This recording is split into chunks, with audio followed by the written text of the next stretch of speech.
تو اس لیے میں سمجھتا ہوں کہ ہماری کچھ رسپانسبلٹی بھی بڑھ جاتی ہیں ایسے، ورنہ خواتین بیچاری گھر سے نہیں نکلتی، جب وہ مجبور ہوتی ہیں تو وہ کہتی ہیں کہ چلو میں نے اپنا کام کرنا ہے، اپنا ایک فیوچر بنانا ہے، مجھے اپنے آپ کو امپاور کرنا ہے، تو وہ نکلنا چاہیے، ان کو کام بھی کرنا چاہیے، بہت ضروری ہے آج کے دور میں۔ خواتین جب کندھے سے کندھا ملا کے چلیں گی، کام کریں گی، تو ظاہر ہے ہماری جو سوسائٹی ہے، ہمارا ملک ہے، ہمارا جو ان کی فیملی ہے، وہ اس میں ترقی کرے گی۔ اچھا جناب، ہوتا یہ تھا کہ جو بتایا یہ جا رہا ہے کہ جو بسمہ ہے خاص کر، اس نے بھی انٹرویو دیا ہے، جو پولیس کو انویسٹیگیشن میں دوران دیا، اس نے بھی چیزیں بتائی ہیں، لیکن شاہد ثقلین صاحب ایک خبر سامنے لے کے آئے ہیں۔ وہ یہ کہتے ہیں کہ ہوتا یہ تھا جناب کہ یہ ان کو بات کسی اور لڑکی نے بتائی، وہ کہتی ہیں کہ ہوتا یہ تھا کہ یہ جو ہاسپٹل والے لوگ تھے، یہ انٹرویو کے لیے اخبار میں اشتہار دیتے تھے، وہی بات جیسے وہ اشتہار دیا جاتا ہے، وہ بھی اشتہار دیتے تھے، جی یہ ویکنسی ہے، خالی ہے تو آئیں۔ وہاں پہ آپ کو پتا ہے کہ لوگ آج کل بے روزگاری ہے، لوگوں کا ایک تانتا بن جاتا تھا، اور جب وہ انٹرویو کے لیے آتی تھی خواتین، تو وہاں پہ جب ان کا انٹرویو کیا جاتا تھا تو وہاں پہ ایک کرائٹیریا کچھ اور رکھا جاتا تھا، خاص کر لڑکی کی شکل و صورت کو دیکھا جاتا تھا۔ یہ ایک دعویٰ کیا جا رہا ہے شاہد ثقلین صاحب کی جانب سے۔ وہ کہتے ہیں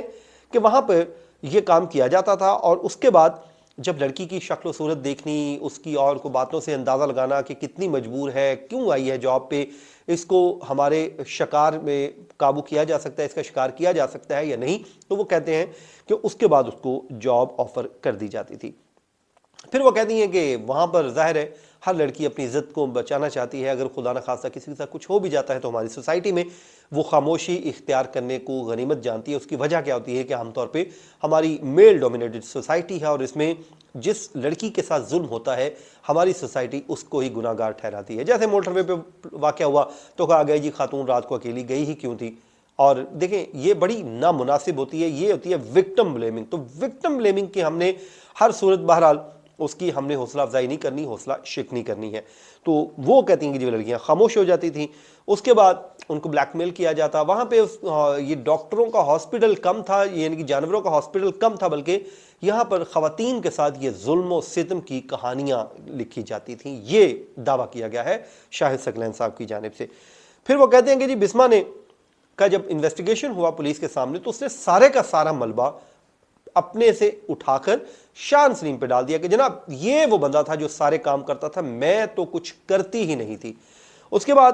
وہ ظاہر پولیس سمجھتی ہے کہ بظاہر یہ بھی ملوث ہے، کیونکہ اس پوری کہانی کا اسے پتہ ہے، اور وہ کہتی ہے کہ بس جب قتل ہوا ہو گیا، لیکن پولیس ایک نتیجے پہ پہنچ چکی ہے۔ وہ نتیجہ یہ اخذ کر رہی ہے کہ قتل تو یہ ہے، یہ خودکشی نہیں ہے، ہاں طے یہ کرنا ہے کہ قتل کیا کس نے، یہ ابھی تک پولیس اس پر نہیں پہنچ سکی۔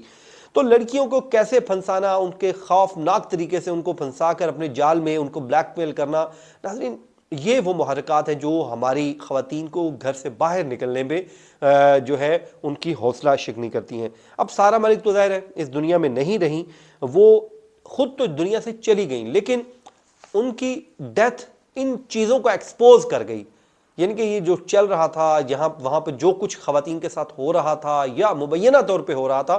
سب کچھ اس نے اوپن کر دیا، اور خواتین کے لیے وہ میسج دے گئی کہ جب آپ جاب کرنے جاتی ہیں تو اپنی کیئر کو آپ خود بھی یقینی بنائیے۔ اگر آپ کو خدا نخواستہ کو بلیک میل کرنے کی کوشش کر رہا ہے تو کسی اور کو نہیں بلکہ اپنی فیملی کو ضرور اعتماد میں لے لیجئے، بجائے کہ آپ بلیک میل ہوتے رہیں، وہ تو آپ کو بلیک میل کرتا رہے گا، کب تک آپ بلیک میل ہوں گے؟ تو بہتر یہی ہے پہلے ہی دن اس راستے کو بند کر دے جب آپ کو بلیک میل کرنے کی کوشش کرے۔ تو وہ ظاہر ہے نہیں رہیں، وہ اپنی جو پردوں سے رازوں سے پردہ ضرور اٹھا گئی ہیں۔ تو میں سمجھتا ہوں کہ جو ہماری لڑکیاں جاب کرتی ہیں کراچی میں یا کسی بھی شہر میں، ان کو یقیناً اپنے آپ کو محفوظ بنانے کے لیے پہلے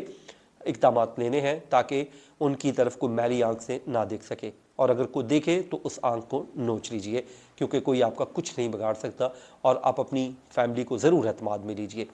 ناظرین